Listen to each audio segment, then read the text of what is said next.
Muy buenas, mi nombre es Tony Laqué y si os unís al curso os enseñaré los pormenores de los sistemas de instrumentación y auscultación para geotecnia.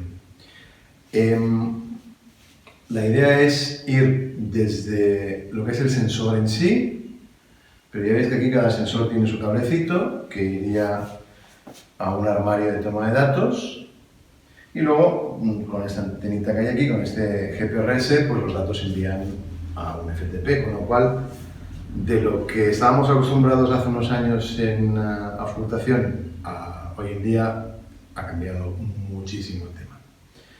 La verdad es que, como cada vez las obras son más con un contenido de riesgo mayor y se hacen en ambientes pues, donde hay menos espacio disponible, como en ciudades, todos los sistemas tienen una aplicación inmediata y luego lo que es la parte de análisis de datos.